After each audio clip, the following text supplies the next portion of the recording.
for listeners who are blind, have low vision, or another print disability makes reading, holding a book, or turning a page difficult or impossible. The content is copyrighted by the respective publishers. For more information, please visit us on the web at nfradioreading.org. The Niagara Frontier Radio Reading Service now presents a reading of articles and features from USA Today for the 4th day of May. Your reader for the first hour is Tom Scanlon. Before I read any articles, I have to pass on some sad news. Those of you who listen to this broadcast every Monday know that Tom Travis and I have been reading for the better part of a decade together. Tom passed away last Wednesday at 9 o'clock in the morning after a short illness. It was peaceful and his family was with him. Tom was a gentleman and a scholar, a school teacher, school administrator, and a college professor. If you're so inclined, please say a short prayer for him today. As always, we start with page 1 of USA Today, and our first article is titled, Passengers Scramble Amid Spirit Collapse. Low-cost airline folds, canceling all its flights. The authors are Zach Witchker and Mike Snyder. Dateline New York.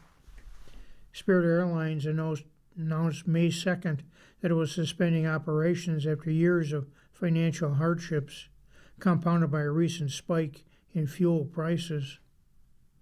Now passengers are left scrambling as flights were immediately canceled across the airline's network. The historic Marine Air Terminal, where Spirit's operation is housed at LaGuardia International Airport in New York, was largely deserted this morning of May 2nd. There were few passengers, but a plethora of signs explaining that the airline had shuttered its operations. Airport employees directed the 1 or 2 passengers who still did show up to head to other terminals where they could rebook themselves on other airlines. All flights have been canceled. Customer service is no longer available. For more than 30 years, Spirit Airlines has played a pioneering role in making travel more accessible, bringing people together, while driving affordability across the industry, Dave Davis, Spirit's president and CEO, said in a statement. The sudden sustained rise in fuel prices in recent weeks ultimately has left us with no alternative but to pursue an orderly wind-down of the company. Sustaining the business requires hundreds of millions of additional dollars of liquidity that Spirit simply does not have and could not procure. This is tremendously disappointing and not the outcome any of us wanted. The airline had gone through multiple bankruptcies but had been able to balance its books. A proposed bailout by the Trump administration also failed to materialize in time to keep the airline flying. Amanda Daniel of Murfreesboro, Tennessee, and her family of 4 had planned to fly Spirit out of Nashville on May 3rd to Fort Lauderdale, Florida, and then board a Disney cruise May 4th. When they got the news at 2 a.m. May 2nd that the family's flight was canceled, they quickly booked the Delta flight out of Atlanta for later that day.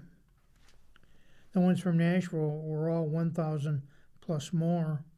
We didn't wait for the news of any discounts, she said. We hope we get our money for our flight. Just happy it all seems to be working out for us because I know it's not for others. Tisha Savage, who described herself as a, quote, huge supporter of Spirit, unquote, was finding it particularly hard to get a flight home to Nashville from Fort Lauderdale Hollywood International Airport, which had been a Spirit hub. While looking for a ticket, she did see evidence that other airlines were offering lower one-way fares for stranded Spirit travelers. Still, some cost $400 to $650. Meanwhile, a Allegiant flight was $59 but wasn't flying until May 24th. That left her looking for return flights from other Florida airports, including Orlando and Miami. She considers herself lucky because she has family in West Palm Beach. It was the most affordable way to see family and visit Florida clients. Just an easy way to travel, she said. Some like Austin Gaffner, a musician and educator in Appleton, Wisconsin, had only good words for the airline and lamented its closure in response to its Instagram post. I've taken this airline many times myself and always enjoyed it. Never had a bad experience with you guys. You must always had the best prices, which will certainly be missed, especially now, he wrote. Thanks for the bachelor party flights to Vegas, Disney World flights in the winter, and most importantly of all, thanks for getting my parents to my wedding. I'll miss the yellow Airbuses in the skies. Spirit was trying to come out of its second bankruptcy filing in recent years before rising fuel costs pushed it over the edge. Spirit, for all the talk about how small the ultra low-cost carriers are individually, it's a pretty big route map. William J. McGee, Senior Fellow for Aviation and Travel at the American Economic Liberties Project, told USA Today. Unfortunately for passengers, if flights were canceled, there's not much help available to them immediately. By ending its operation, Spirit was effectively acknowledging it was incapable of getting people to their destinations. With great disappointment that on May 2nd, 2026, Spirit Airlines started an orderly wind-down of operations, effective immediately. To our guests, all flights have been canceled. Customer service is no longer available. A statement on the now-defunct airline's website says. A statement from Spirit on social media said it would not be able to assist with rebooking. It's a really awful situation. Could be stranded on the road. We often think of it, those who are about to depart on a trip. What about those who are already on a trip? McGee said. Transportation Secretary Sean Duffy said other airlines were stepping in to help get Spirit's passengers home. Following conversations with the Department of Transportation, America Airlines, United, Delta, JetBlue, Southwest, Allegiant, Frontier, Avelo, and Breeze have all agreed to support impacted Spirit passengers in different ways, a Department of Transportation statement said. Broadly, many airlines are offering reduced fares to passengers with canceled Spirit tickets, or they're capping fares on routes where they competed with Spirit. Spirit Airlines said it would automatically process refunds for flights purchased through a card to the original form of payment, but for people who book flights through a voucher, existing credit, airline points, or other means, refunds will be determined through the bankruptcy process. The airlines pointed customers to claims agents Epic, which can be reached at Spirit Airlines info at epicglobal.com or 855-95-6606 for toll-free U.S. and Canada calls, or 971-715-2831 for international calls. Duffy said in a statement that travelers who book with a credit card should consider filing for a chargeback with their issuer. The statement also said that travelers should check if their travel insurance covers insolvency or service cessation. For those who do to file for compensation through the formal bankruptcy process, Duffy warned the process would take time and may not result in a full refund. Free Spirit points are no longer valid, according to the airline. Given Spirit Airlines' immediate wind down of operations, Free Spirit points are no longer redeemable, and there are no flights available for purchase. Plans for the loyalty program will be determined at a later date through the bankruptcy process, a statement on the restructuring website said. Every airline liquidation is different, according to McGee, so it's hard to say exactly what will happen with co-branded credit cards, which are issued by Bank of America. Most likely the cards will continue to work for purchases but will no longer generate airline points or miles. Bank of America may offer cardholders the option to convert their points to another of its partner programs, or it could let future purchases on Free Spirit credit cards generate points in the bank's own reward ecosystem, but the bank has not yet released a statement on its plans. Spirit Airlines has had financial issues for years, compounded by engine problems, kept many of its planes grounded, and an uneven recovery across travel industry following the pandemic. The airline has gone through 2 bankruptcies in the last 2 years, partly caused by a slower recovery in budget travel since the COVID pandemic. Airlines, including competing budget carriers, have doubled down on trying to appeal to more premium travelers, but Spirit's bare-bones business model and reputation for basic service made it hard for the company to capture higher spending passengers. That was compounded by an engine recall that affected dozens of jets in the airline's fleet, forced the company to scale back its flying, even it was trying to grow its revenue. Spirit was in talks in 2022 to merger with ultra-low-cost rival Frontier Airlines, but Spirit's shareholders were poised to reject the proposal in favor of a merger with JetBlue. Spirit and JetBlue did plan to merge, although analysts at the time warned that it was unlikely to be approved by regulators. It would likely lead to higher prices for consumers in a way that Spirit/Frontier merger may not have. The Biden administration ultimately blocked the merger with JetBlue in 2024. At that point, Spirit was already struggling financially and had few prospects for a turnaround or corporate assistance. Though the Trump administration floated the idea of the government receiving warrants for a 90% stake in the airlines in exchange for $500 million, Spirit's existing shareholders balked, and the deal never came together. In the end, this was a creditor issue, Duffy said during a May 2nd news conference. They have the final say of whether they want to do a deal with the government, but also from the government's perspective, we oftentimes don't have $500 million laying around in a spare account that we can put into a bailout of an airline. So there was creative thinking on how it could happen.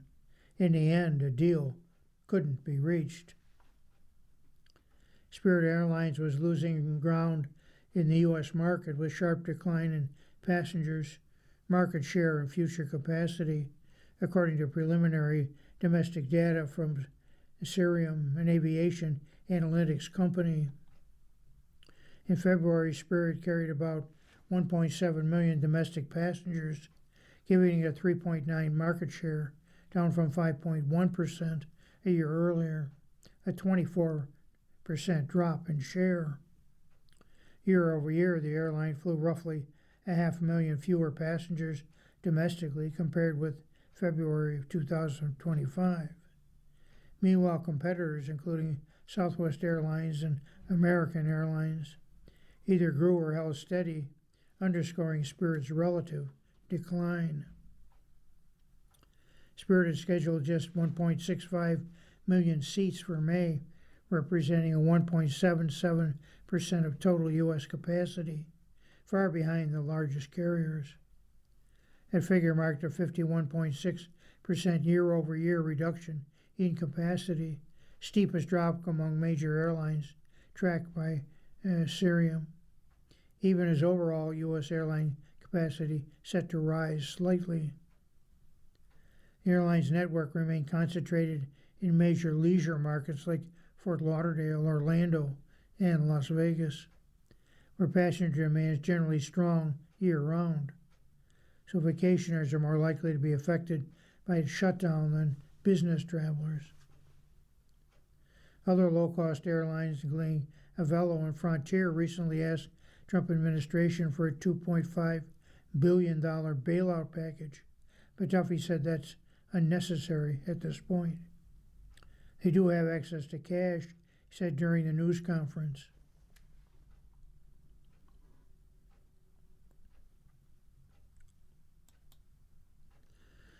Our next article is titled Trump Rallies Retirees in Florida. Visit to GOP stronghold comes as ratings decline. The author is Zach Anderson. Dateline The Villages, Florida. They skipped pickleball matches, softball practice, and regular Friday night card games. Brought out their MAGA hats and No King signs. Hopped into golf carts and gathered in one of the largest senior communities in America to make their voices heard. President Donald Trump was in town. In the Villages, a retirement mecca in Central Florida, was abuzz. Thousands of Trump-loving seniors waited for hours May 1st to show their appreciation, packing into a school gymnasium for a rally where they cheered on the president as he promoted a tax break and other policies aimed at older Americans. Nearby, a crowd of a few hundred villagers lined a roundabout with protest signs and colorfully decorated golf carts. Trump and his party are in perilous political waters as polls show large majorities of voters dissatisfied with his handling of the economy and the Iran war. His trip to the Villages, an area where Republicans vastly outnumber Democrats, offer an opportunity to rally his base and speak to an important constituency of older voters who will be critical in the upcoming midterm election. Like everything about him, said Jackie Williams, 74-year-old retiree from New Jersey, who voted for Trump 3 times, would do so again if I could. Williams waited in a long line with other villagers to see Trump, who took the stage in front of a golden age for your golden years sign. The president told the crowd his tax break for older adults is fattening their refund checks. That means more money to visit your grandkids, bigger budget for taking a trip to some place that you want to go, or extra dinners out with your family. You're going to do a lot, he said. Trump pointed to 401k retirement accounts swollen by rising stock prices, Medicare changes such as covering weight loss drugs and other action targeting prescription drug costs. The president indicated he felt secure in the Villages, noting the recent shooting at a press gala he attended and concerns about his safety in public spaces. They want me to be in a secure place, I said. What's more secure than the Villages? Trump said of the GOP's stronghold. The rally provided a big show of support for a president facing political turbulence. And even in the Villages, there were signs of the growing backlash to Trump's aggressive second-term agenda, as well as bipartisan concern about the rising cost of living, an issue that has dogged the president and could be critical in November. The Villages sprawls across a patch of inland Florida north of Orlando, drawing retirees from around the United States. A display in one of its welcome centers May 1st listed new arrivals from 30 states and Canada, many attracted by the carefully manicured streets and vast amenities, a seemingly endless succession of pickleball courts, golf courses, swimming pools, and other adult play areas. Golf carts are a primary mode of transportation for many. GOP candidates have long been attracted to the community as a place to reach a high concentration of Republican voters. Paul Hecker isn't one of them. He's supposed to be at a softball practice May 1st, but since Trump won a second term, Hecker increasingly has been compelled to publicly show his disapproval of the president. Hecker, age 76, worked in insurance in Atlanta before retiring and moving to the Villages 12 years ago. An independent, Hecker said he never attended protests until recently and began showing up at No Kings demonstrations against Trump. It's gotten unbearable, the stuff he's done, said Hecker, a Navy veteran, sporting a grumpy old vet hat.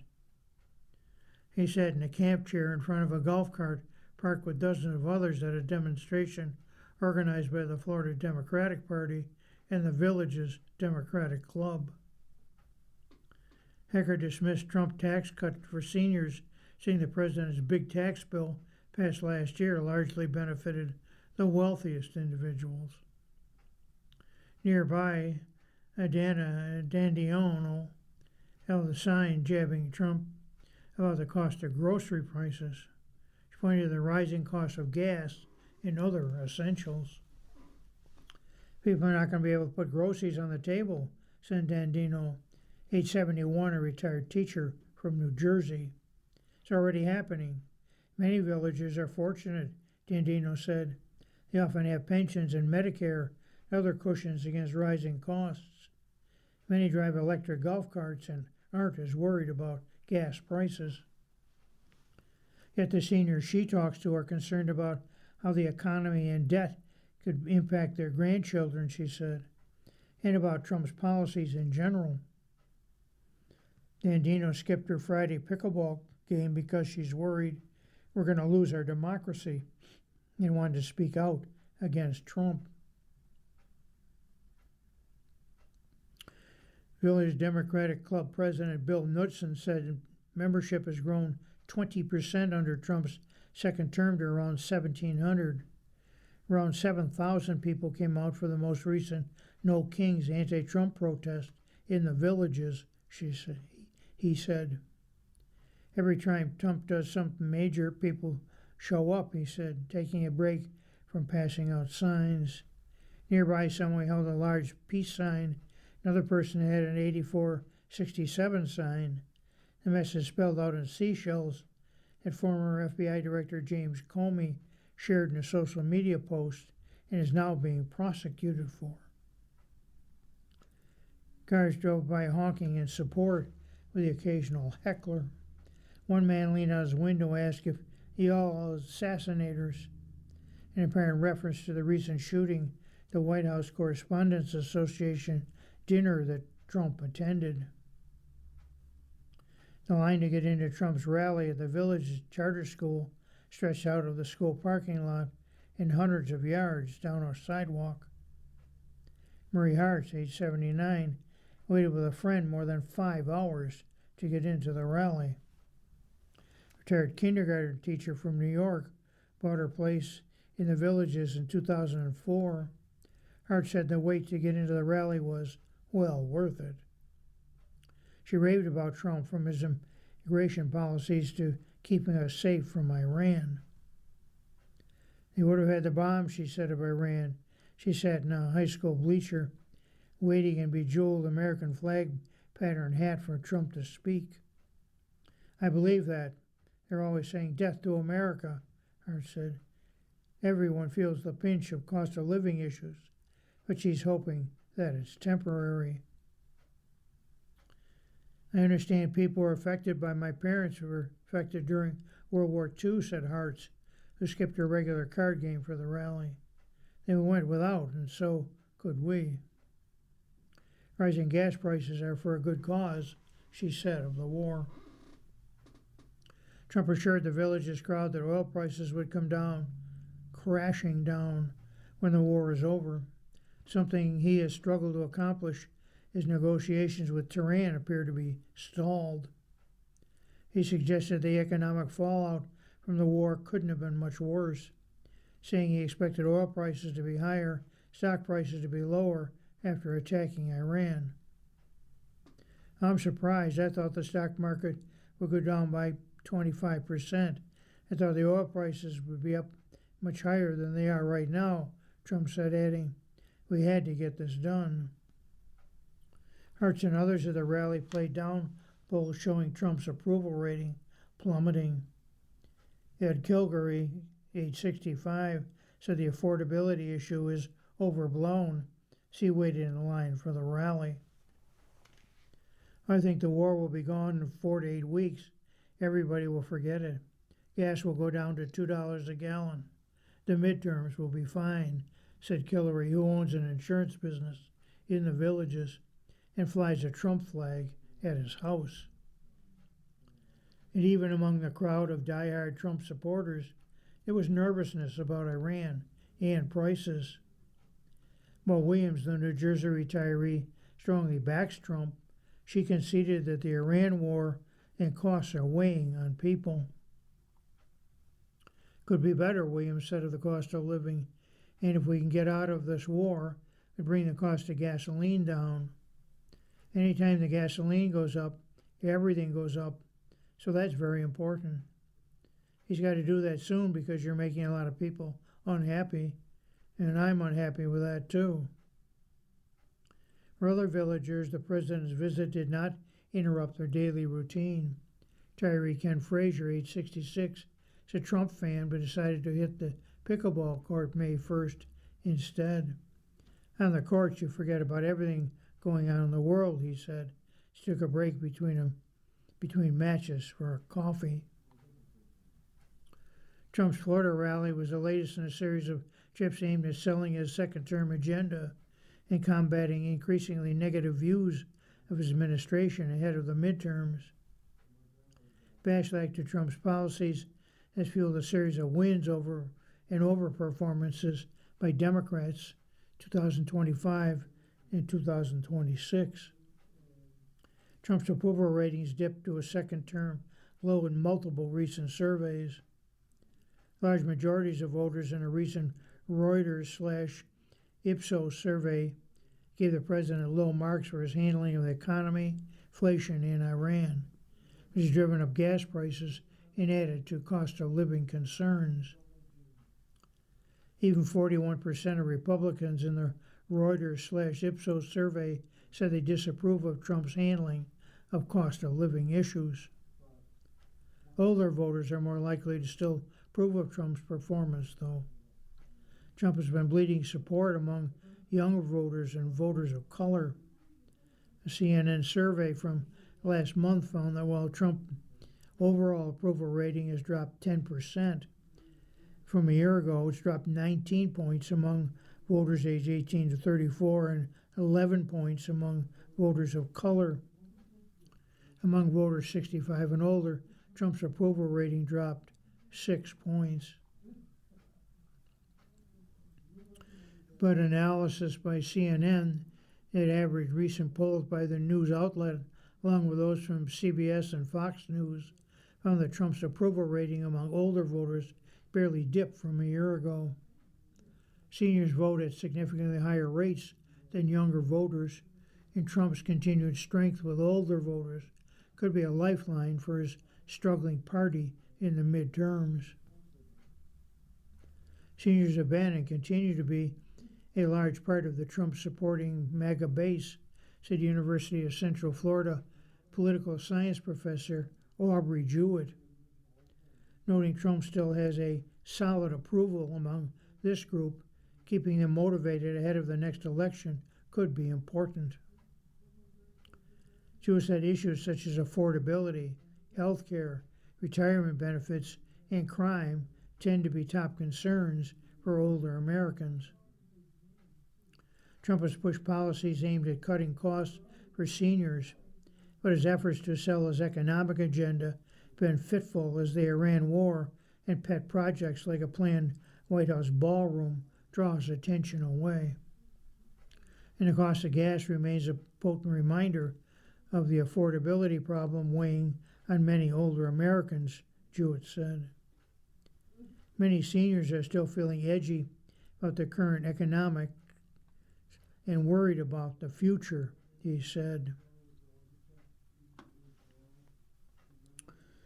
You're listening to a reading of today's USA Today on the Niagara Frontier Radio Reading Service. The time is 29 minutes after the hour. This means we turn to the money section of USA Today.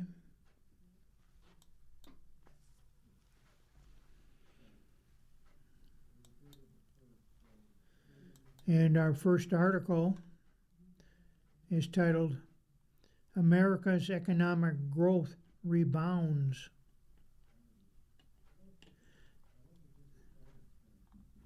The author is Rachel Barber.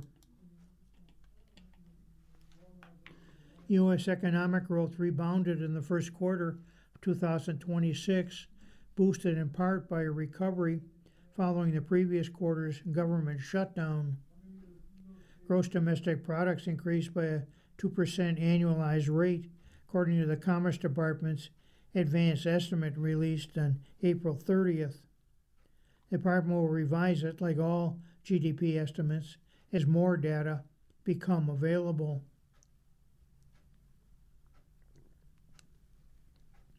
GDP measures the value of all goods and services that the economy produces.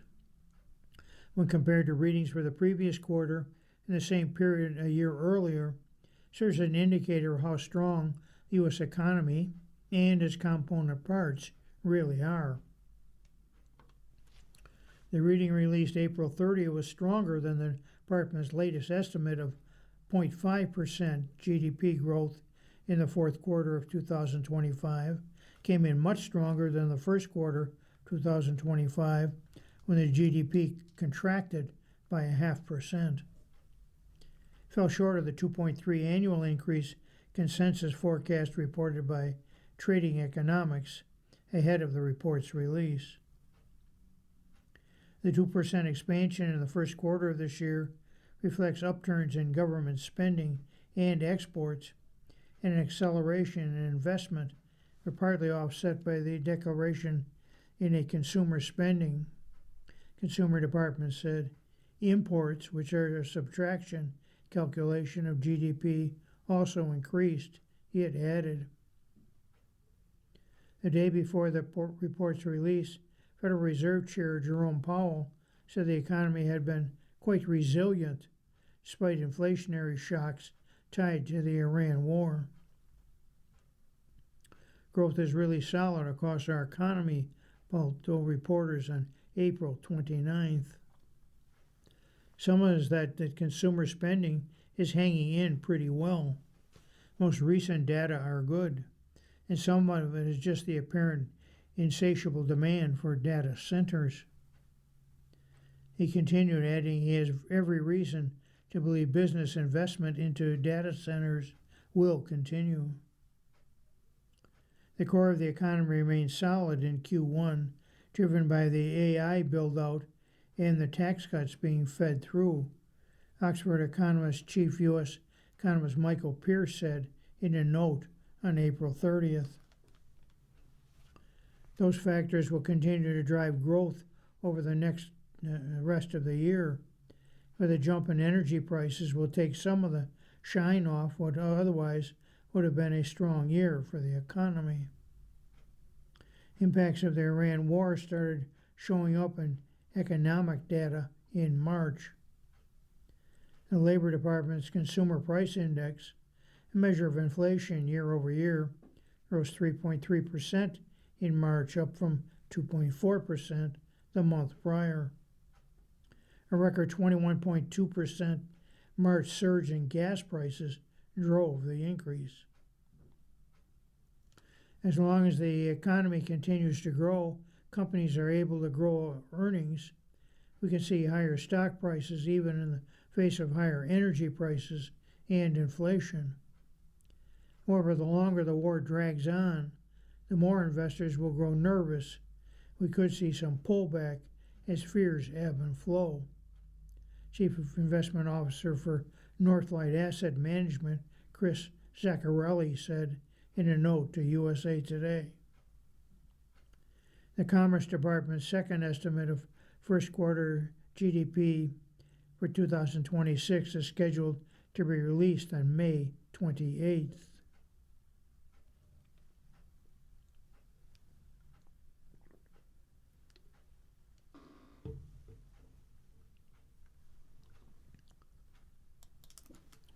Our next article is titled Heavier Price. Treating a mom for Mother's Day will cost more this year. Celebrating Mom this Mother's Day is going to cost you more thanks to inflation.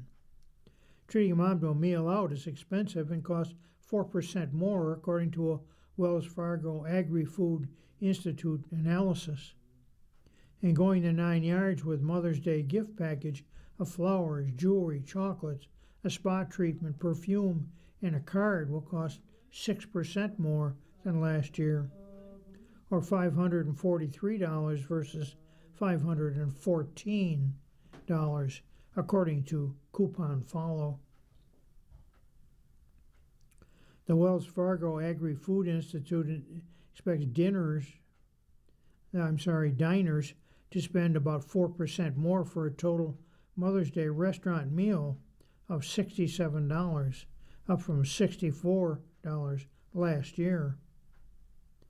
Wells Fargo credit card data from last year's Mother's Day spending at non-quick service restaurants was used. The biggest reason for the increase is labor costs for the restaurant industry. The restaurants need to compete to maintain those workers. Michael Swanson, chief agriculture economist at Wells Fargo Institute, told USA Today.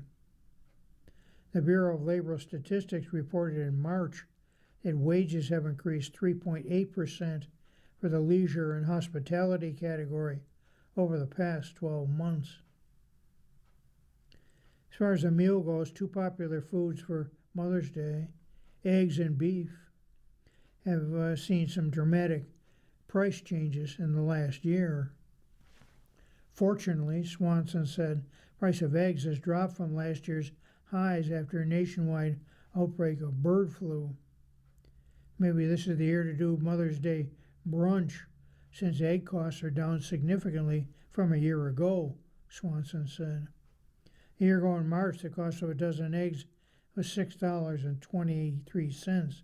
This year in March, it was $2.35. But if beef is on the Mother's Day menu, the meal might cost more. Beef prices are high as the market has struggled to rebuild supply where there is record demand. The retail price of beef is up 17% in the most recent USDA retail meat price, according to the Wells Fargo report. By comparison, retail pork prices are up 1.3% in the same period, and the composite price of broiler chickens is down 1.9%. If gifts are more your alley for Mom, these costs are also increasing.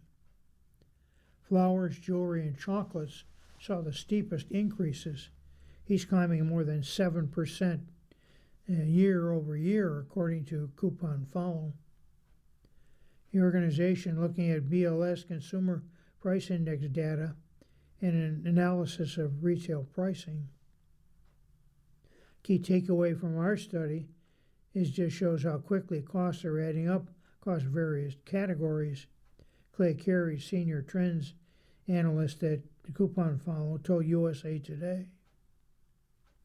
While inflation is always anticipated, these hidden costs can catch consumers off guard. Planning ahead and using discounts where possible can make a meaningful impact on budgets this year. Here's a look at how costs went up. A flower bouquet rose 7.3% from $54.53 2025 to $58.50 in this year. Jewelry priced under $500 also increased 7.3% from $213.82 to $229.34. Chocolate and candy went up 7.2% from $37.97 to $40.71. Most inflationary and resistant categories were perfume and greeting cards. Perfume rose only 1.1% from $66.86 $2.87 to $67.57. Greeting cards also rose 1.1% from $6.83 to $6.90.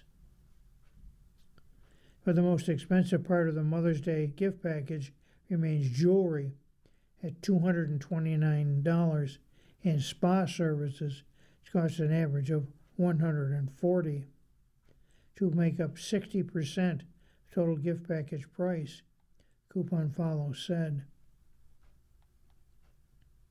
If you wait too long to buy your Mother's Day gifts, that's going to cost you more. Last-minute shoppers pay anywhere from $5 to $20 more per gift in rush shipping fees, Coupon Follow said. That can range from an extra $5 for the same-day delivery of flowers to $20 for overnight chocolates.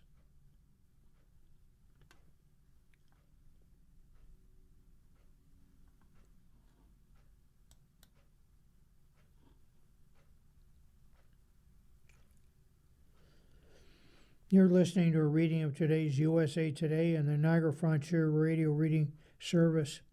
The time is 41 minutes past the hour. Our next article is titled, California Imports Russian Fuel in Crisis.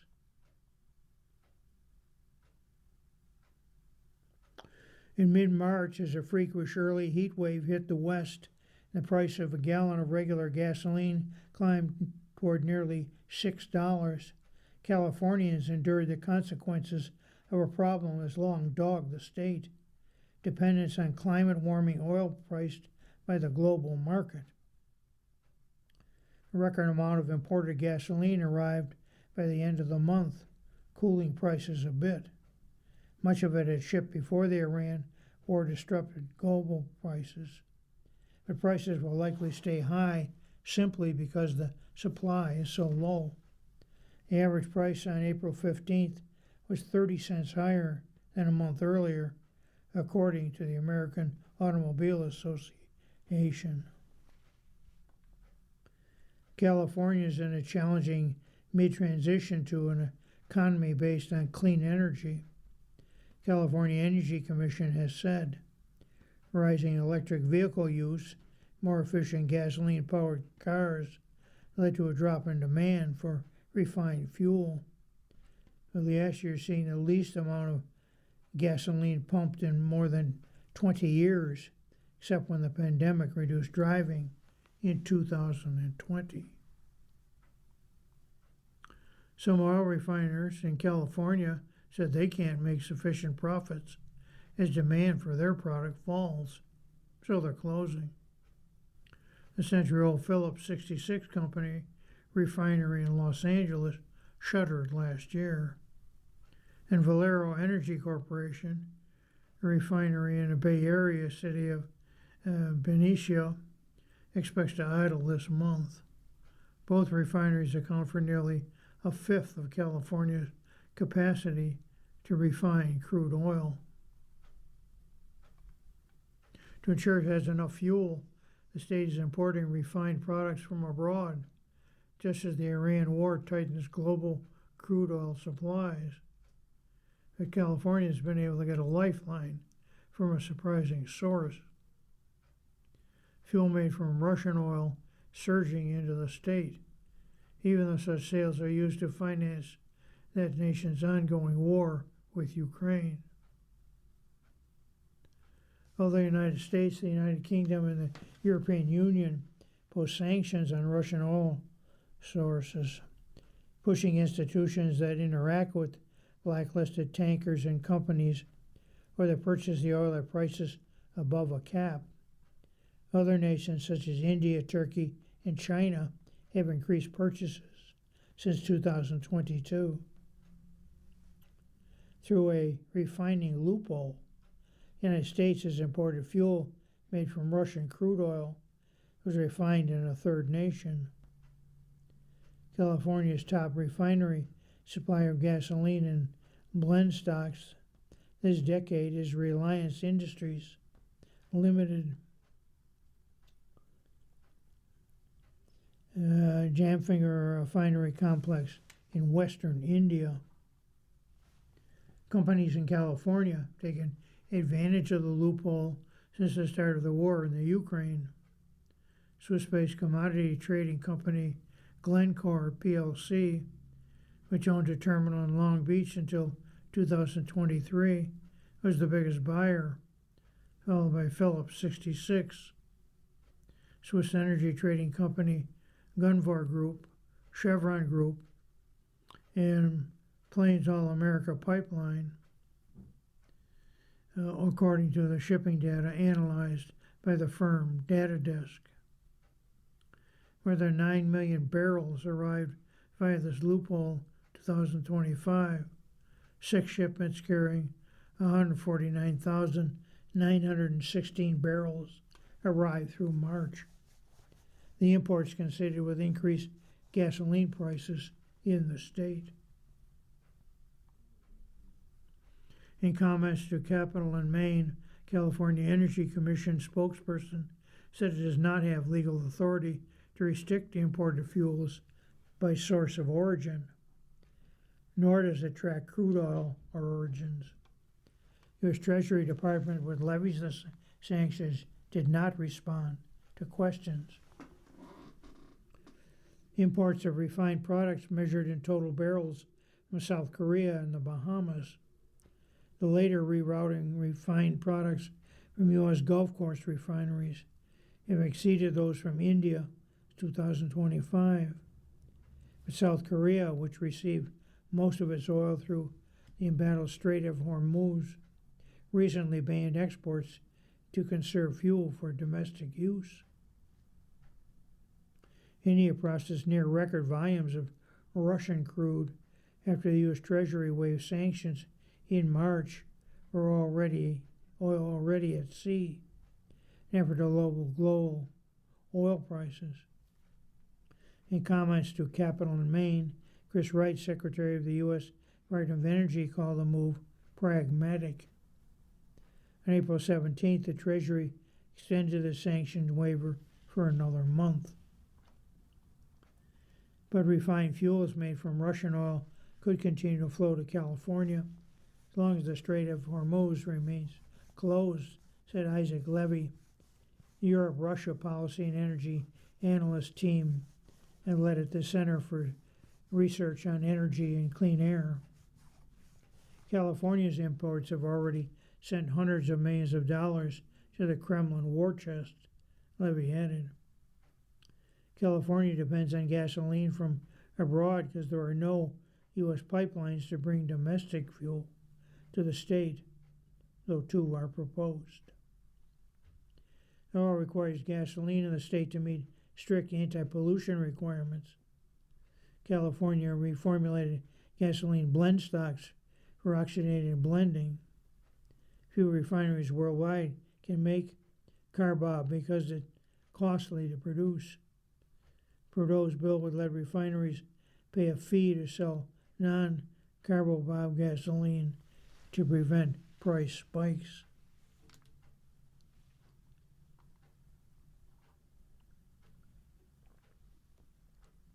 In a February 18th hearing, Siva Gunda, vice chair of the California Energy Commission, said if demand for gas continues to go down, it's not about if more refineries are going to close, it's about when. But the state would be fine as long as the market can safely rely on global refining capacity, he added. It would, however, be less resilient. Last year, global sources of refined fuel helped California avoid a severe price spike when PBF Energy Inc.'s Martinez refinery in the Bay Area caught fire February of 2025 and shut down for a month. Gasoline supplies constricted and the price of a gallon rose, but it stabilized after imports arrived at ports in Long Beach and the Bay Area, according to the State Division of Petroleum Market Oversight. The increased price signals scarcity in the market, which attracted additional import in gasoline, said Gigi Moreno, chief economist at the Oversight Division in a presentation in December. Data from analytics platform Kepler showed that in the 2 weeks after the Martinez refinery shutdown, 2 tankers laden with gasoline set sail from Jamnagar refinery complex and reached the Olympus terminal in the port of Long Beach in March 2025. Another shipment arrived at a terminal in Martinez around the same time. Shipment of Russian oil arrived at Jamnagar and 11 sanctioned tankers in the weeks before refined products were exported to California. Russian companies were the top suppliers to Jamnagar that year. In 2000, a year after gasoline prices in California peaked at a then record $1.62 a gallon, a task force recommended that oil refineries stockpile fuel to prevent price spikes. It also said the state should encourage people to drive less. Despite attempts to do so, neither has happened. First failure was in limiting driving, for it noted that the modifications in residential development emphasize and facilitate pedestrian or mass transit could result in less gasoline usage. Yet by 2020, motorists had put more miles on their vehicle due to continued pave the earth expansion of highways. California is planning to cut greenhouse gas emissions by 2030 and assumes a steep drop in driving. State, however, is nowhere near meeting that goal. The California State Transportation Agency says its planned investment in features such as crosswalks and bike paths result in lower emissions by getting people out of their cars, but many projects aren't completed. More than $5 billion in revenues from the state's cap and trade emissions program have gone toward public transit and denser housing. But it actually takes a really long time to make a difference, said Jeannie Ward Waller, Director of Transportation Advocacy at Fearless Advocacy, and a former employee at the California Department of Transportation. The 2000 reports other critical recommendations that refineries keep a month's worth of gasoline on hand for combating a price spike was not acted on for more than 2 decades. Those efforts started in 2022 and have now stalled. 2 laws passed under Governor Gavin Newsom's direction authorized the California Energy Commission to enforce a cap on refiners' profit margins, make refineries maintain minimum inventories of fuel to prevent price spikes. But in 2025, the Commission said it was deprioritizing the cap law for 5 years and is yet to promulgate a rule for refineries to stockpile fuel.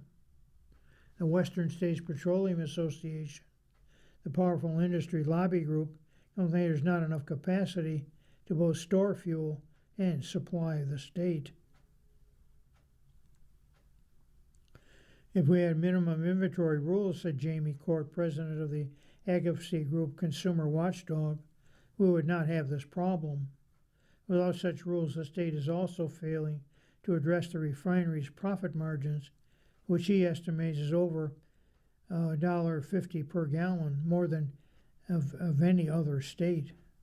In an email to Capital and Maine, the California Energy Commission said it deprioritized capping refineries' profits, focus on other things, including potential rules for refineries keep enough fuel on hand when they can't make enough.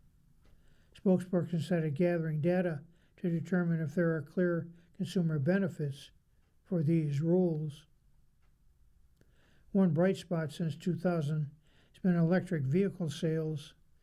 High gas prices could further speed up their purchase, said Philip Verlager Jr., a longtime oil industry analyst who wrote that expensive fossil fuels are key driver of the switch to electric vehicles.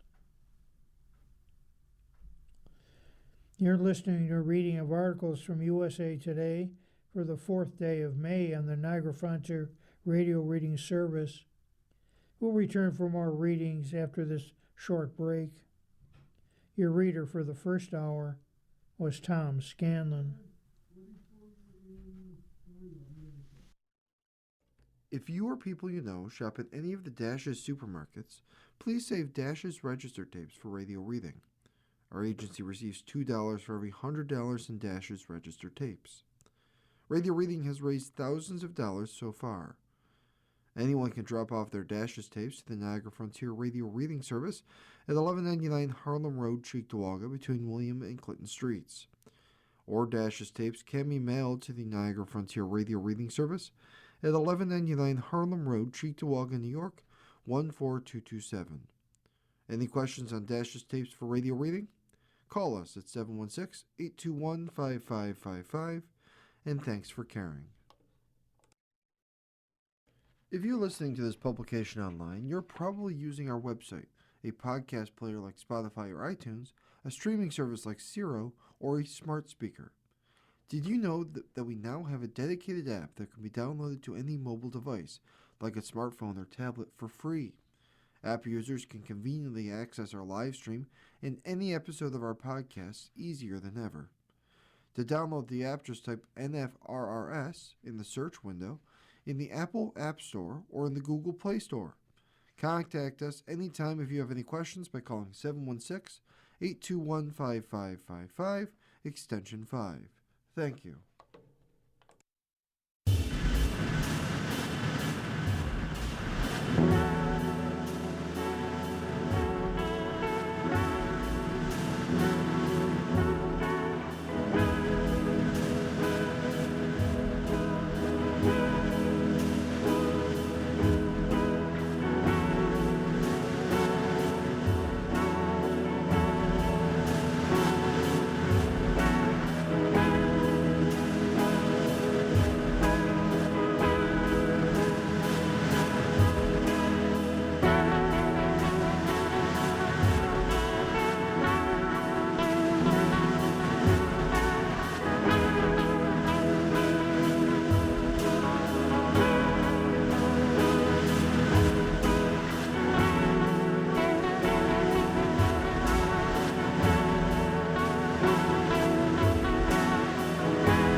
We'll continue now with our reading of articles from today's issue of the USA Today.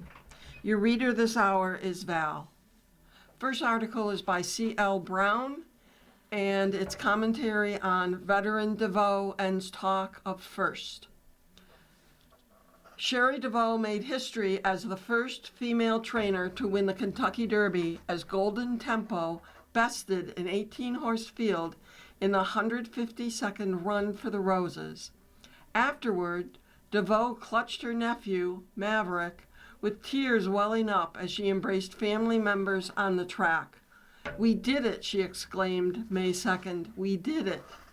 DeVoe said earlier this week she doesn't center her entire personality on being a female trainer. After all, the baseball cap she sported on the backside during the week of preparation plainly stated, "I'm not for everybody." She realizes the weight of her accomplishment, but she's also glad the question of being the first woman to win the Kentucky Derby never has to be asked again. "By doing this, I am inspiring other young women, and that I am proud of," she said. "Women, young, old, whatever age, can look up to me and say, if she can do it, I can do it." DeVoe had to remind herself of that when she first established her own barn in 2018. It took 11 months for her to get her first win, but even during those times, she was unwavering in her belief that she could be successful.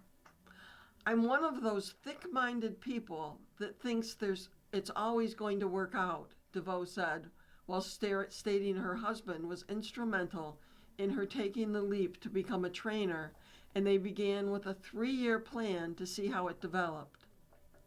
But even thick-minded people don't necessarily believe hard work will pay off with a win in the Kentucky Derby. "Never in my life did I think I would," DeVoe said, until she started training Golden Tempo. DeVoe said earlier this week that a deep closer like Golden Tempo would have a chance to win because the field had a lot of speed. Things fell into place against the 18-horse field just as DeVoe envisioned they could when the decision was made to enter the race, and not just for the novelty of participating. DeVoe said there was a joke that she would be a one-and-done trainer for the Kentucky Derby. "But now I think I'm going to have to do this again." Just getting to the first Saturday in May seemed a bit challenging for this Derby field. 6 horses scratched between the post draw and the race start. Trainer Gustavo Delgado, who won the 2023 Derby with Mage, had his coat, the Puma, scratch on the morning of the race due to swelling in his leg. Great White scratched as the horses were being led into the starting gate. It marked the 6th Derby in the last 8 years to run with fewer than the full 20 horses. Winning was a full-circle moment for DeVoe, who got her start at Churchill Downs 22 years ago as an exercise rider. She later learned under the tutelage of trainer Chuck Simon, who died last year from cancer, before being able to see her claim the ultimate prize in horse racing. The victory was for him as much as it was for any young girl watching the race who now believes they can follow in her footsteps as a trainer. DeVoe said she wouldn't be in the position she is without Simon. "I am here because of him, because he pushed me. He pushed my boundaries. He gave me direction when I needed it," she said of the man she said was like a big brother. She planned on taking one of the flowers she took from the garland of roses and leaving it at Simon's old barn on the backside of Churchill Downs. DeVoe still may not be for everybody, but her win should be appreciated by everyone. The next article by Matt Hayes is Big Challenge. Whittingham took Michigan sight unseen to fix Moore's mess. It doesn't make sense. None of it. Not the new job halfway across the continent. Not the strange fit. Not leaving behind decades of carefully orchestrated at Utah for the sheer unknown of it all at Michigan. Until you understand who you're dealing with. I'd have been pissed off at myself down the road had I not taken this job, Kyle Whittingham said. Because no matter how good Whittingham had it, for 2+ decades of doing more with less at Utah, he needed this Michigan job, needed to finally see, beyond any measure of doubt, what would happen when less became more. When everything he could possibly want or need was a phone call or conversation away. When competing in the best conference in college football, one that has grown exponentially more difficult to navigate beyond rival Ohio State, with all the pressure and expectations that come with it, meant challenging himself like never before. What happens when a man who pushed himself to the limit his entire life, from competing with the elite of college football despite a financial hand behind your back, to becoming an expert level 7 skier, to his daily 90-minute workout regimen that currently sits at 6,500 plus days and counting? What happens when the man is given everything he needs to push it one step further? He takes the job unseen. Didn't need to see it, Whittingham told USA Today Sports in a wide-ranging interview in April. Knew what it was, knew the challenge, wanted the challenge. Who does something so drastic, so out of character and routine, that it's hard to reconcile the obvious ends of the question? The same guy who believes in feeding the wolf. Force yourself into the unknown. Get comfortable being uncomfortable. Expand and stretch who you are and what you are. Either retire after Utah, and Whittingham couldn't agree to terms to continue his employment, or take a no-brainer opportunity in the great unknown. There's no powder in Michigan, no slopes to fuel his off-season sanctuary, no long rides through the desert on one of his many motorcycles, or the calming, healing landscape of the wide-open West. Everything has changed, and everything is different, with the exception of one critical thing. He's still a ball coach, still the same guy who orchestrated 8 10-win seasons at Utah, trailing only Dabo Swinney in active coaches with 10-win seasons. Still the guy who did more with less. And now comes more with more, strolling into his life and just daring him to take a chance.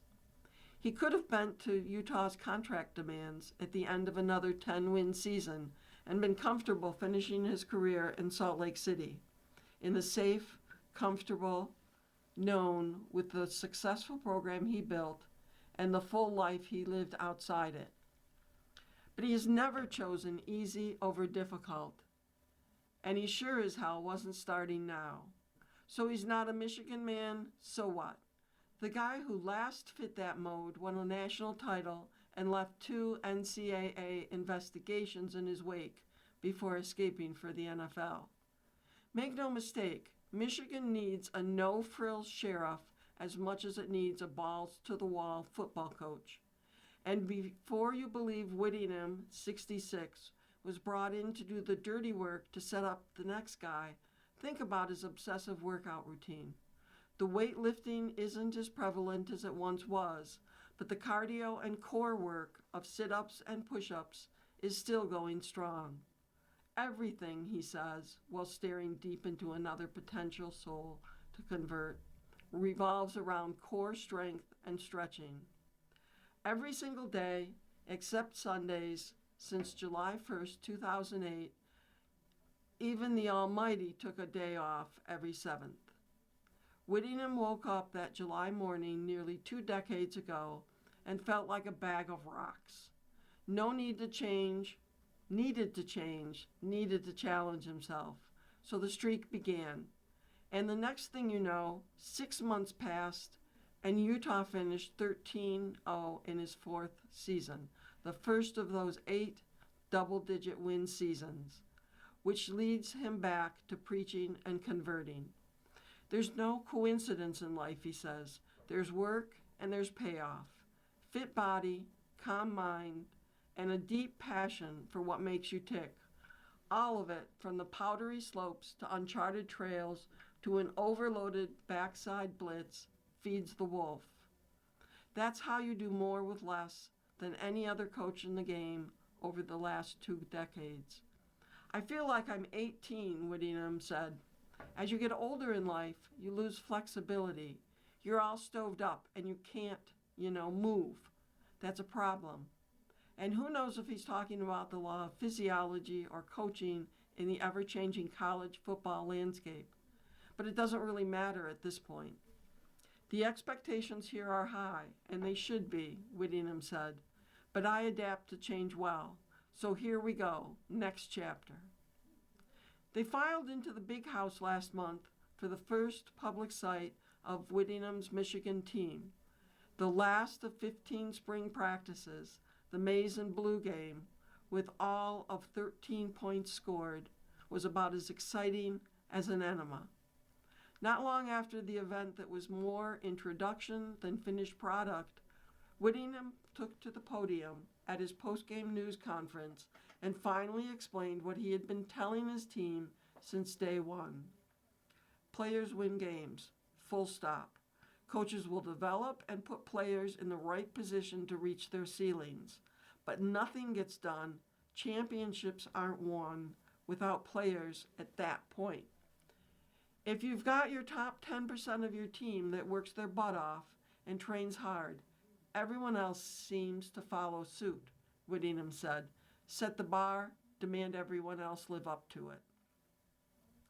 A continent away and on vacation in Europe, former Utah All-American linebacker Stevenson Sylvester heard what Whittingham said, and the world moved to 2007, the year before Utah won a school record 13 games and embarrassed big, bad Alabama in the Sugar Bowl to cap the unbeaten season.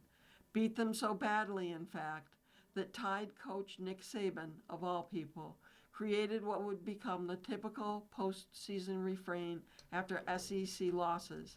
The game didn't mean anything. Only it meant everything for the 12 months of development at Utah, from the time the Utes beat Navy in the Poinsettia Bowl in December 2007, and Sylvester saw Whittingham sprinting at him through the mass of post-game humanity in the field. The Utes had lost 14 games in the 3 seasons since Whittingham replaced Urban Meyer, including the last 2 to bitter rival BYU. It wasn't exactly playing out how everyone thought it would, and Whittingham finally embraced an uneasy truth. Coaching wasn't all about control.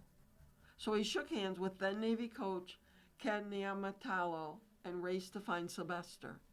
He grabbed me and he says, "This team is yours. We go as far as you go." And he runs off, Sylvester said. I was 20 years old. I'm thinking, why the hell did he come to me and say that? This, everyone, is the key to all those years of winning less with more, and the tantalizing idea of Whittingham now doing more with more at Michigan. Players win games, like Fernando Mendoza's touchdown scramble against Miami, or Stetson Bennett's postseason run from 2021 to 2022 at Georgia, or yes, the Michigan defense of 2023. At some point, every championship team becomes a group that controls and governs itself on and off the field, a nucleus of elite, talented players and leadership that transcends the moment. It's corny and it's hokey and it's absolutely undeniable.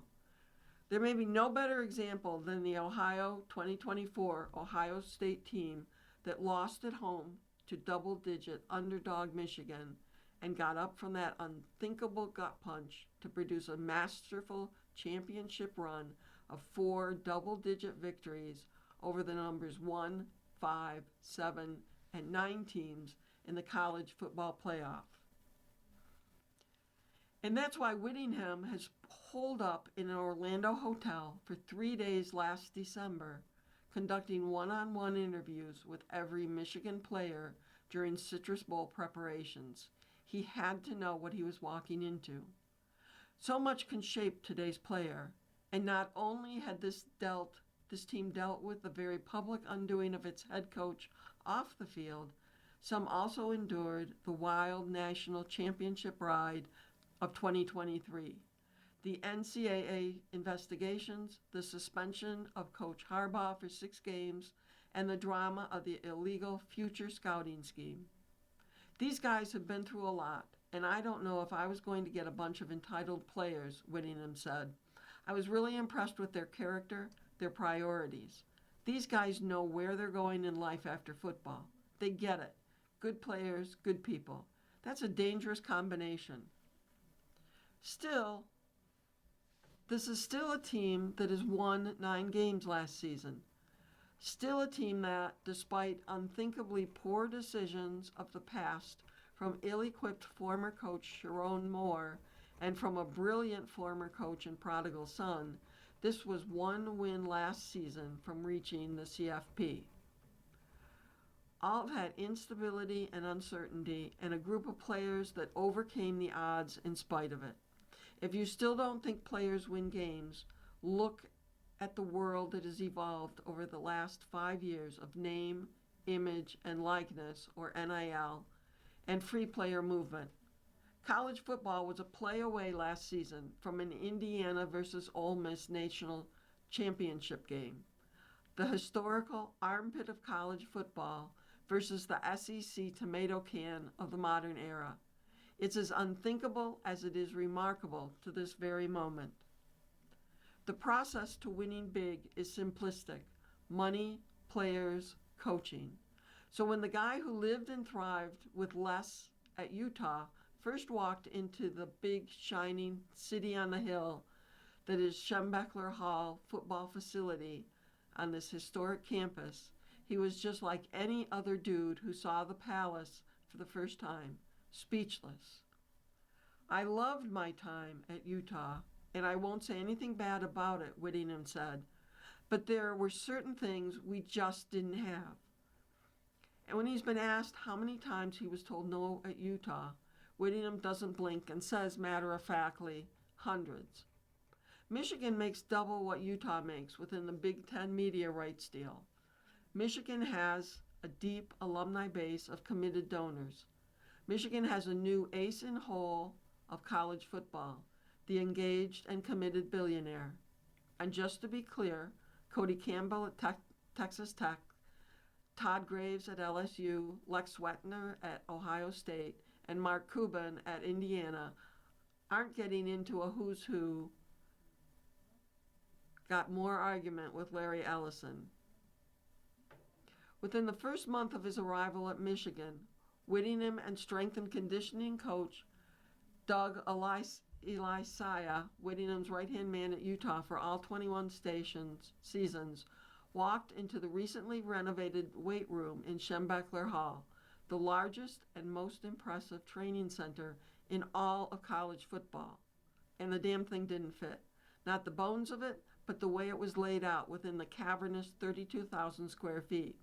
Elisaya uses metabolic, trench-specific strength training, and he's the most important piece to the program returning to winning through strength and toughness, or as Harbaugh routinely declared, with character and cruelty.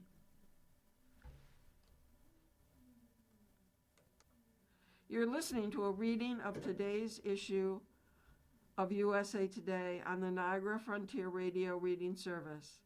The time is 40 minutes past the hour.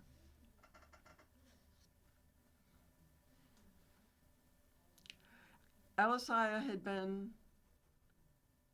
down this road for 2 decades, the path of wish we could, but we just can't, even though proof was in the annual performance. It's what so many programs outside the revenue-rich Big Ten and SEC go through every season. It didn't fit. It wasn't going to be cheap to make it work for us, Elisaya said. I told Kyle what it would take. He says, let me get back to you. And I'm thinking, here we go. A day later, Elisaya got his answer, whatever it takes. Elisaya and his family built a life in Utah, had everything they needed and could have wanted. His 4 kids were off to college, and he and his wife, Liada, had done the heavy lifting and were primed to reap the benefits of all that hard work in the field, in the place where they loved. Then Whittingham asked them to walk away from it all, pack up everything, and get uncomfortable again to write the Battleship Michigan. Kyle comes back and gives me the yes, and I'm thinking, okay, we've made the right move. This is going to work, Elisaiah said. Right coach, right place. Not everything is as easy as it looks. Michigan ended spring drills, and there's already controversy.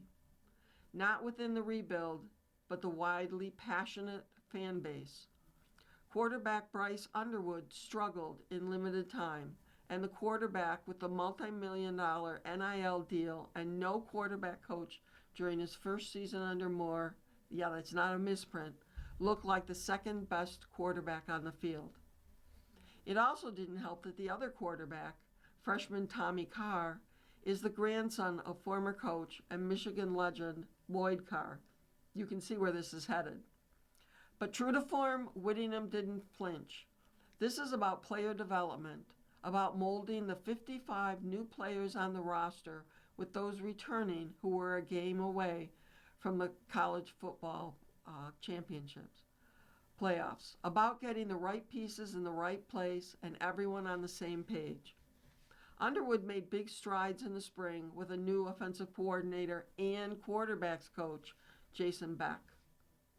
The little things most don't see, mechanics, footwork, increased comfort, and knowledge within the offense, that became the big things when it's 3rd and 9 on the road and you can barely hear yourself think in Happy Valley. But that doesn't mean Carr, who enrolled early at Michigan and has been on the campus all of 4 months, can't push Underwood. Nobody's job is safe, not any player, not Whittingham's. It's the way he has coached his entire career. Knew the challenge at Utah and knows it now at Michigan. Wanted the challenge. Wanted to once again get comfortable being uncomfortable. I'm in the facility at 10 at night and I walk by the quarterback room and there's Tommy Carr watching film all by himself, Whittingham said. He's completely immersed in his development as far as trying to get better. Feed the wolf, everyone, and then find out what happens when more with less becomes more with more. The next article is the best and worst of a wacky MLB start. It's the year of the rookie, the year of the underdog, and the year of the underperforming. Who could envision that Boston Red Sox manager Alex Cora and the Philadelphia Phillies manager Rob Thompson would be unemployed before May? Who could have imagined in their wildest dreams that the Colorado Rockies would have had a better record than the New York Mets, Philadelphia Phillies, and the San Francisco Giants? How in the world of economics can 4 of the top 6 highest paid teams have losing records? The Mets, Phillies, Toronto Blue Jays, and Red Sox. It's been a strange but certainly entertaining start to the season, so why not hand out awards to some of the best, worst, and funkiest events of April? The best reaction to firing former Boston Red Sox starter Josh Beckett. Beckett, upon hearing that Alex Cora was fired as Red Sox manager while retaining general manager Craig Breslow, sent a text message to Boston reporter Rob Bradford. It's like expletive your pants and changing your shirt. A few days later, there was a plane hovering over Fenway with a banner that read, "Fire Craig, sell the team." No idea whether Beckett was the pilot. The best speech after a blown save by New York Mets reliever Luke Weaver. This pursuit of perfection is just an ultimate pressurized failure mindset. I just think that it becomes everybody wants to be the hero because we care and we want to win really, really bad. And I just don't think success lives in that realm. The freedom of which we play day to day is kind of being suffocated a little bit. The rudest welcome is the Philadelphia Flyer fans for their hometown Phillies. The Phillies thought it would be cool to catch a Flyers playoff game across the street after their own game. They made some calls, got a suite, and were shown on the Spectrum Jumbotron in front of the Flyers fans. Oops, they were loudly booed. Cy Young Kryptonite, the St. Louis Cardinals. They are the only team in the world that can make the Pittsburgh Pirates Cy Young winner Paul Skeens look ordinary. Skeens has faced the Cardinals 7 times in his brief, stellar career, and he has never beat them even once, going 0-5. The Cardinals are the lone team who has beaten Skeens more than twice in his young career. Skeens has an illustrious 25-15 career record and 2.08 ERA, but if he never faced the Cardinals, he'd be 25-10 with a 1.96 ERA. The biggest impact of a hatred rival, the New York Yankees. The Yankees have long been the Red Sox worst nightmare, but now they're playing a vital role in the Red Sox decision-making. Look at the circumstances firing executives and managers in recent years. Let's see. In September 2019, the Red Sox fired Dave Dombrowski, their president of baseball operations, during a 4-game sweep by the Yankees at Fenway Park. In September 23, Chaim Bloom, who replaced Dombrowski, was fired after the Red Sox lost 3 of 4 games to the Yankees at Fenway Park. And now, just 2 days after the Red Sox were swept by the Yankees at Fenway, manager Alex Cora was fired. The earliest preseason prediction is that the New York Mets center fielder Luis Robert would go on the injured list. The New York Mets, ignoring the fact that Roberts has missed 289 games the last 5 years with the Chicago White Sox, still traded for him during the winter. And it took just a month for Robert to go back to the IL with lumbar spine disc herniation. Robert, who is earning $20 million with a $20 million club option in 2027, hits the IL with a .224 batting average and a .656 OPS with 2 homers. The best player? Yordan Alvarez, Houston Astros. The big guy, 6'4", 233 pounds, is not only one of the greatest power hitters in the game, but also one of MLB's finest pure hitters. Entering Saturday, Alvarez was slashing .341, .446, .707 with 12 home runs, 27 RBIs, and an MLB-leading 42 hits. He has struck out only 15 times in 154 plate appearances. But the key phrase is best player, not most valuable player. It's awfully hard to win the official Baseball Writer Association of America MVP award when your team is the worst in baseball, unless your name is Andre Dawson. The most disappointing player is Rafael Devers, San Francisco Giants. Remember when the Giants were wildly celebrating their trade a year ago when they acquired Devers from the Red Sox, assuming the remaining $250 million on his contract and predicting that he'd be their greatest slugger since Barry Bonds? Well, Bonds is 61 years old these days, hasn't played since 2007, and he'd be performing a whole lot better than Devers, who has become one of the worst everyday players in baseball. Devers is hitting .221 with a paltry .547 OPS and has 2 home runs with a -1 WAR. He's not catching up to fastballs and is swinging at pitches out of the strike zone. He drew 112 walks last year. This year he has 7.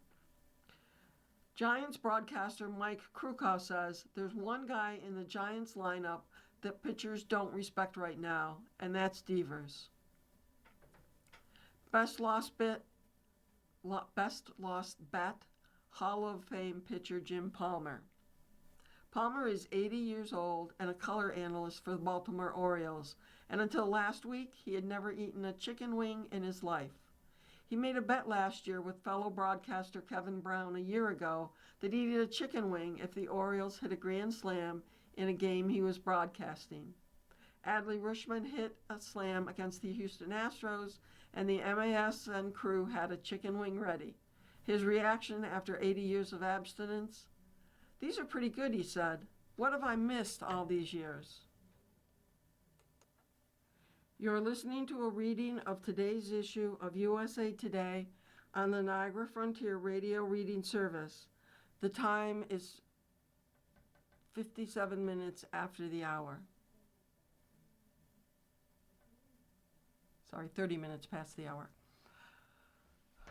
First article in the USA Today Life section is Weaver, a Force to be Reckoned with in Star Wars by Brian Truitt. Sigourney Weaver may be new to the galaxy far, far away, but when it comes to Star Wars, she goes back to the beginning.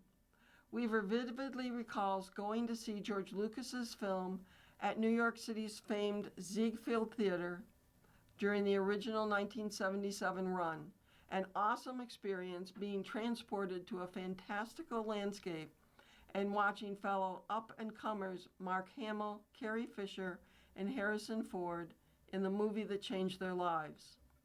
"I was looking at 3 lucky actors who'd made it to the big time and were in this glorious thing," Weaver said. "They just looked like they'd made it, and they were very comfortable in it, and isn't that cool? I hope I get that lucky someday to be in a movie that has people crowding into a theater all cheering for it." She did, of course, with the iconic Alien, Ghostbusters, and Avatar franchises.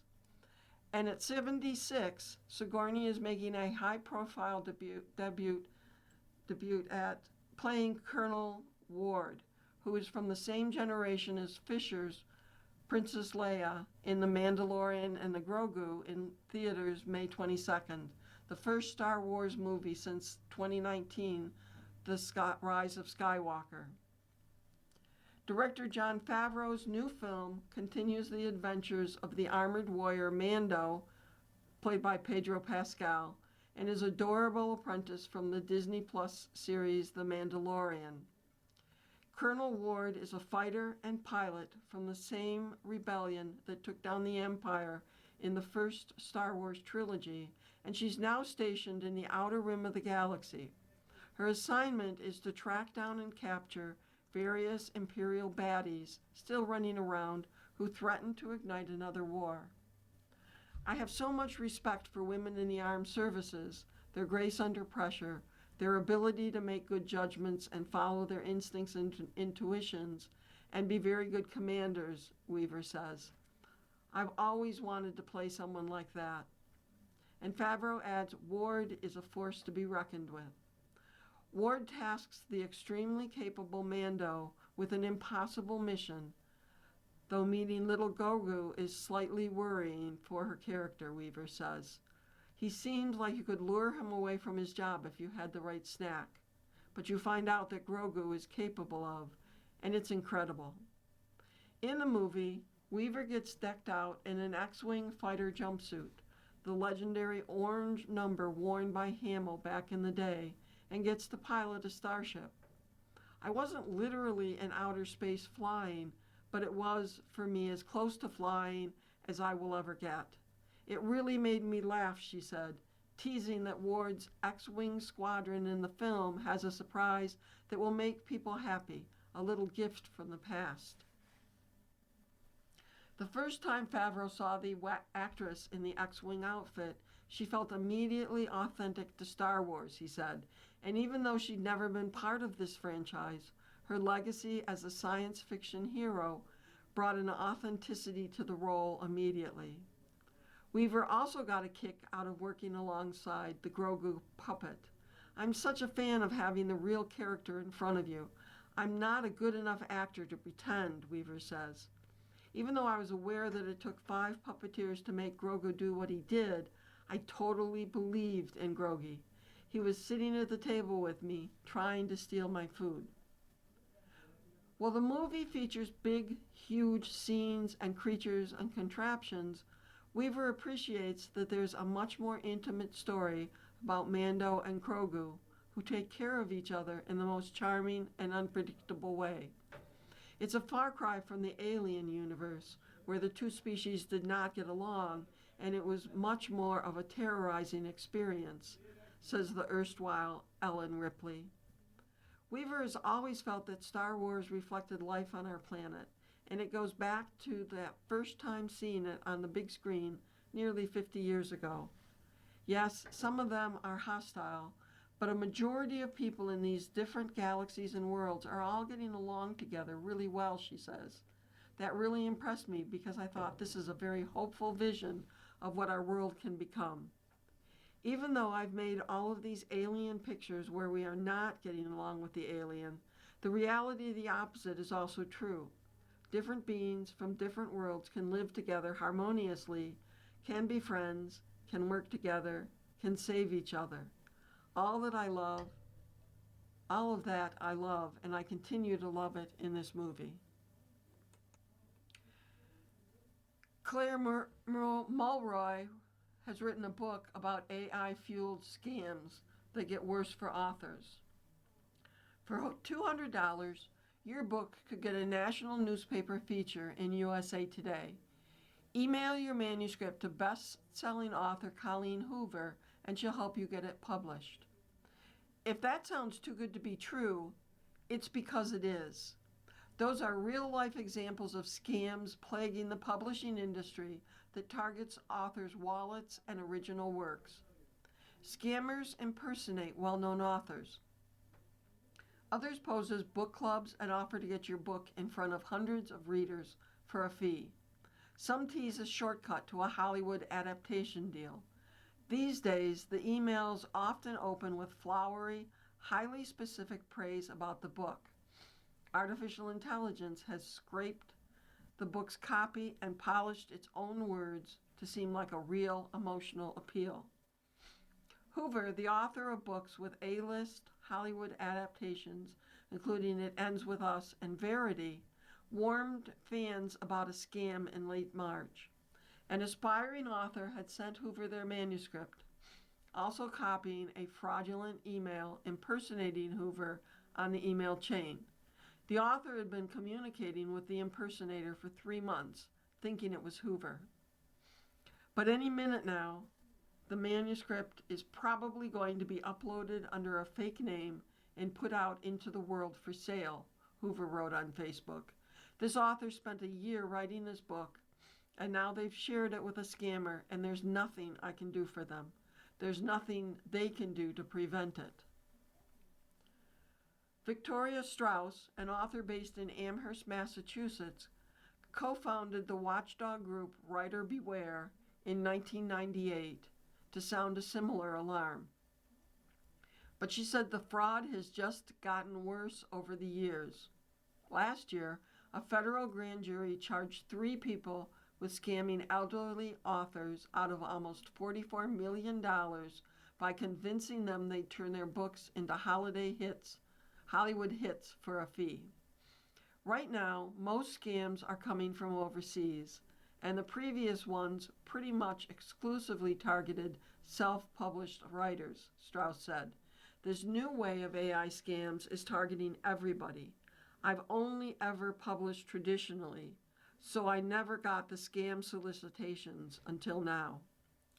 Hoover and I emailed back and forth about the experience while she was on a family vacation, and yes, we verified it really was her.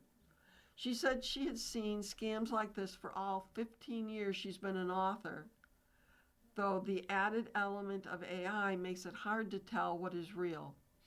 She used to pay a company to thwart and report impersonators, but said it has gotten too out of control to keep up with.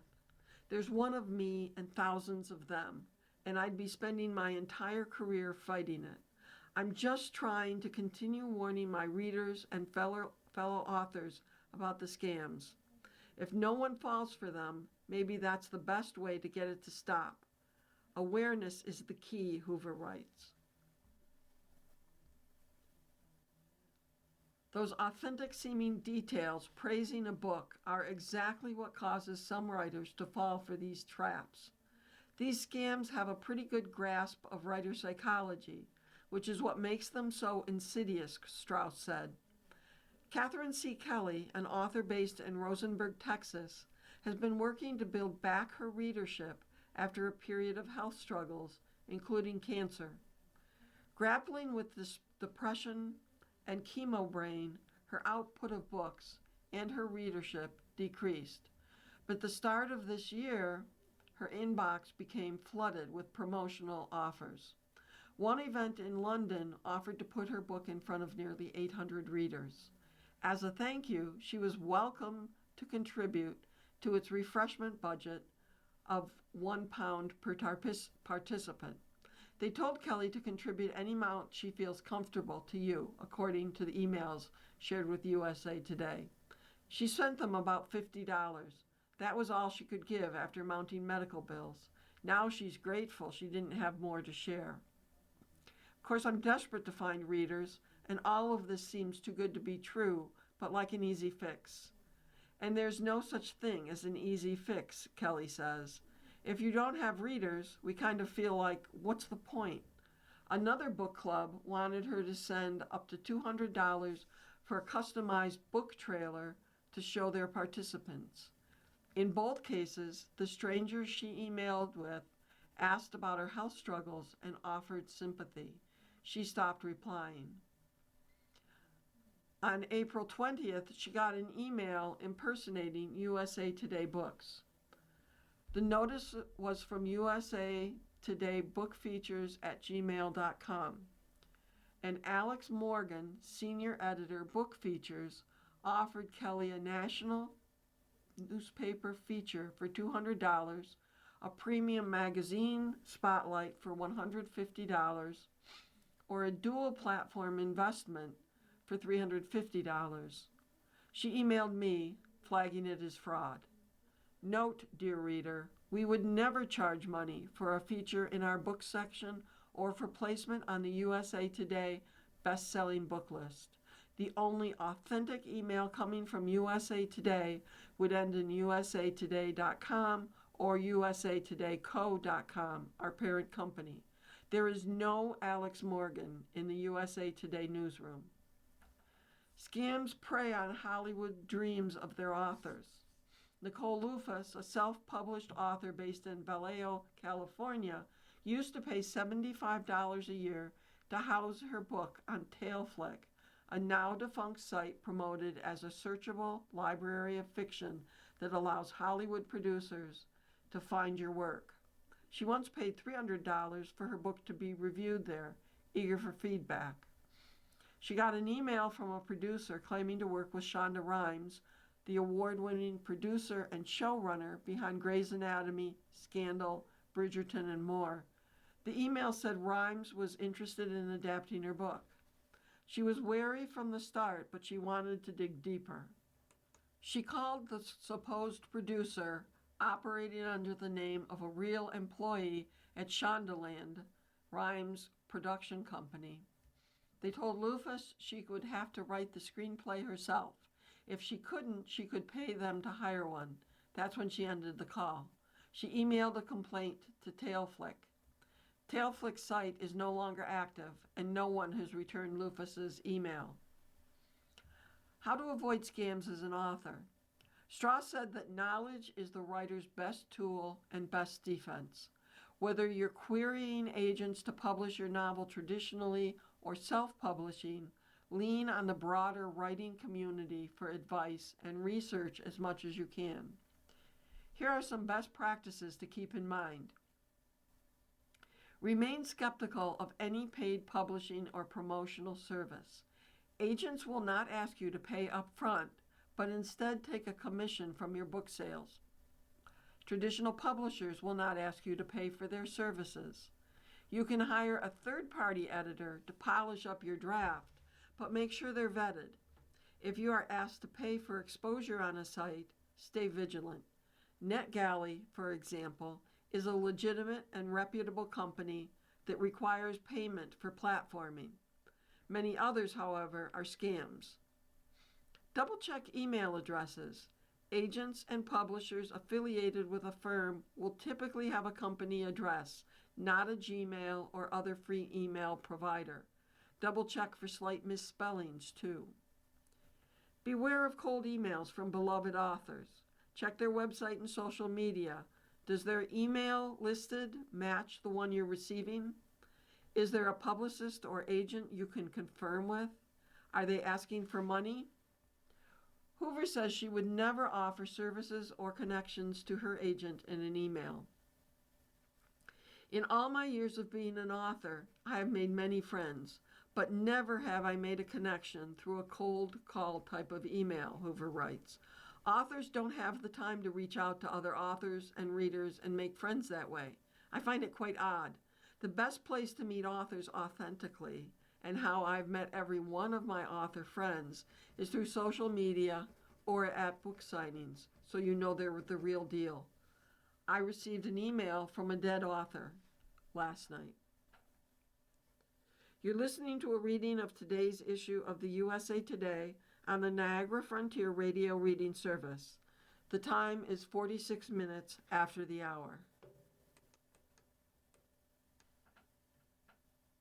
Movie montages are a scramble, but are beloved.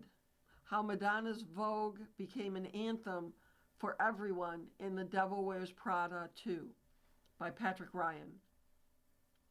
Spoiler alert, we're discussing details about fashion Easter eggs in The Devil Wears Prada 2 in theaters now. Stop reading if you haven't seen the movie yet and don't wish to know. Has there ever been a more iconic movie montage than the one served up by The Devil Wears Prada? Midway through the 2006 fashion dramedy, Andy Sachs, played by Anne Hathaway, has finally decided to take style seriously after landing a much-coveted job at Runway magazine. Set to the tune of Madonna's Vogue, we watch her strut to work looking impossibly chic, her designer duds magically changing as she weaves between taxicabs and newspaper stands. It's a mesmerizing sequence that The Devil Wears Prada 2 cheekily recreates midway through the film. Andy and her frosty boss, Miranda Priestly, played by Meryl Streep, are jetting to Italy for Milan Fashion Week. But Runway's editorial budget has been gutted by the magazine's new tech bro CEO, BJ Novak, so the women are forced to fly coach. As the familiar thrum of Vogue plays in the background, Miranda wearily ventures into the pits of the economy cabin. She plops into a squished seat next to a man housing a sandwich, where she's informed that champagne is reserved for first class, but she can still get a snack box. From there, the scene jumps to Milan, where Andy and Miranda are seen attending myriad fashion shows and wearing a series of ravishing get-ups, all soundtracked, once again, by Madonna's 1990 hit. There's an expectation for a fashion montage, director David Frankel explains. The song is like comfort music for this movie in some way. Screenwriter Elaine Brosh McKenna also liked the juxtaposition of how the song is used. In the first Prada, Vogue plays as Andy is very much on the upswing, at last having found her footing at Runway. But here, the montage begins with Miranda at her lowest, putting on a brave face as she fights to save her struggling magazine. The fashion montage that goes under Vogue, where they're going to all these parties and circulating in Milan, feel like an opportunity to show that's their workplace, McKenna says. When they put on their boots and this fabulous couture, that's their workday. And the song has become anthemic. And in the first movie, it's an anthem for Andy, but in this film, it's an anthem for all of them. In both montages, Hathaway and Streep wear their trendy new garments for only a few seconds at a time, which can be a nightmare behind the scenes. Let me tell you something about montages, costume designer Molly Rogers says. They look glamorous and they look incredible, but they drag on forever and they cause my department a great deal of anxiety. A lot of times we grab those snippets when there's time in the filming day, so it's usually a scramble and happens very last minute. We just have this stock on hand of what Andy's montage could be if we shot that day. It's a big jigsaw puzzle. It's nerve-wracking, Rogers adds. You visualize it in your mind and pull it all together and make sure that somebody's not in the same color. It's a scramble, but they're beloved. Montages are action-packed.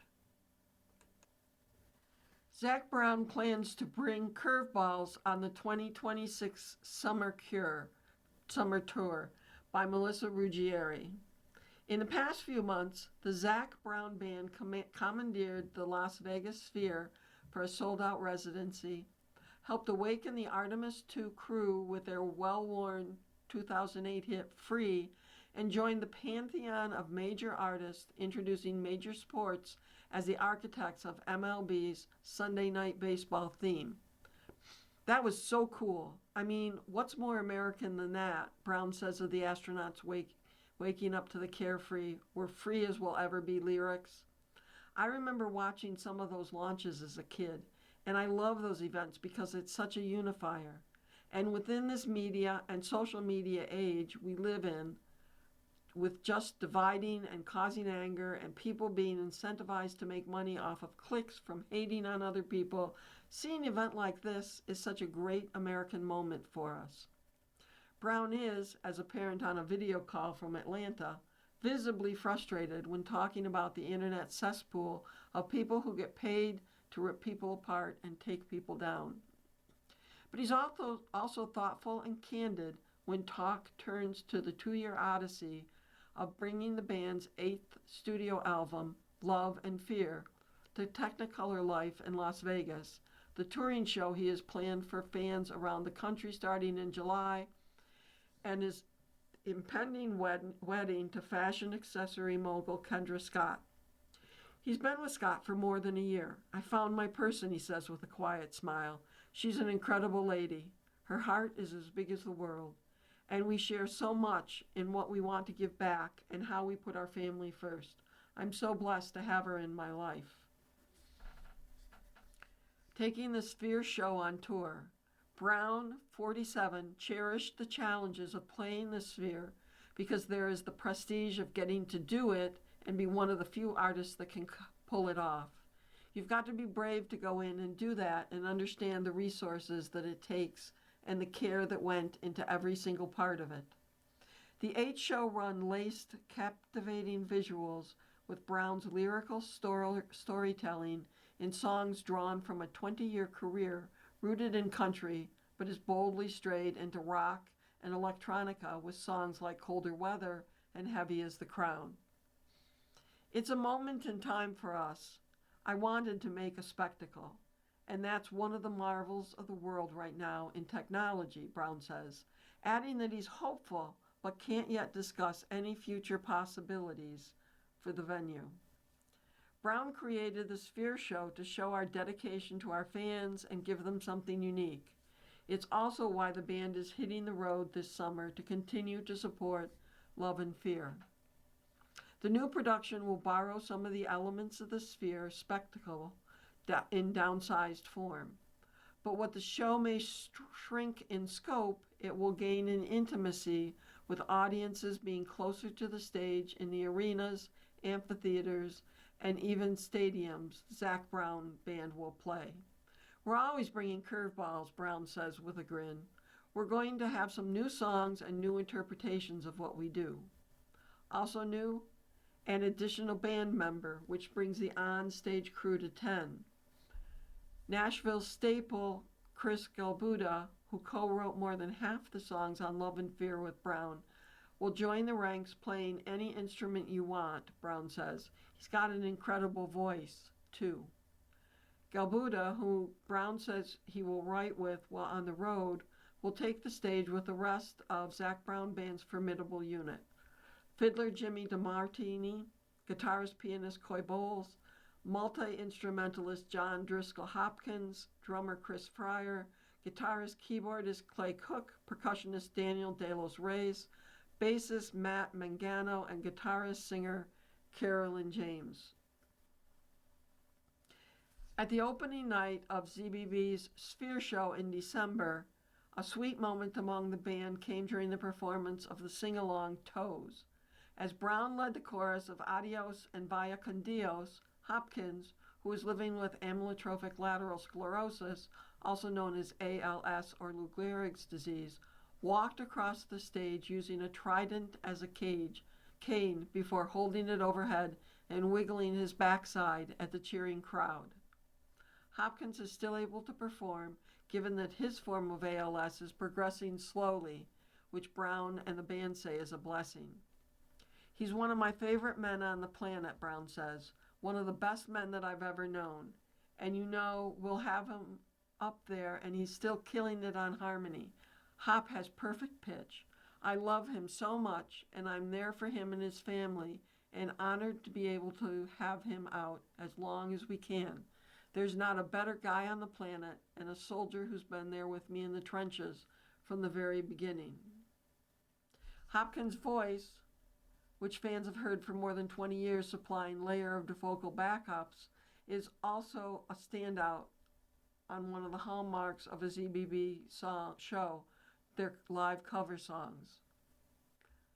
Brown doesn't want to ruin any surprises, but for a unit that has tackled musical assortment from Metallica's Enter Sandman to Frank Sinatra's The Way You Look Tonight to Queen's Bohemian Rhapsody, which took the band a year to learn because of the 70 vocal tracks compiled in the song, anything is fair game. I love that part of our show. The crowd doesn't know what to expect, if it's the Beastie Boys or the Beatles. And really, music is such great medicine in the world we live in, Brown says. Just helping people feel together that everything is okay and sharing that human experience. That's one thing AI can never replace. People congregating and being human beings together and coming to a show. You've been listening to a reading of the USA Today for May 4th, 2026. We read the USDA weekdays at noon. For more information, call us at 821-5555. Your reader for this hour has been Val. Coming up next in the Niagara Frontier Radio Reading Service, we have episode number 1 of Ira Gershwin by Michael Owen. Following that, at 3 o'clock, a Smithsonian Magazine, and at 4 o'clock, a re-airing of the Buffalo News. Stay with us for these readings and more. You're listening to the Niagara Frontier Radio Reading Service. We broadcast daily readings of printed matter to those who are blind or have a print disability throughout Buffalo, Western New York, and Southern Ontario's Niagara Peninsula. Almost 40 years and more than 300,000 hours of radio readings to those without sight. Our broadcast signal is provided at no charge by WNET. Niagara Frontier Radio Reading Service broadcast studios are at 1199 Harlem Road in Cheektowaga. Please let others know about your Niagara Frontier Radio Reading Service. For more information, call us at 716-821-5555.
The following program is intended for listeners who are blind, have low vision, or have another print disability.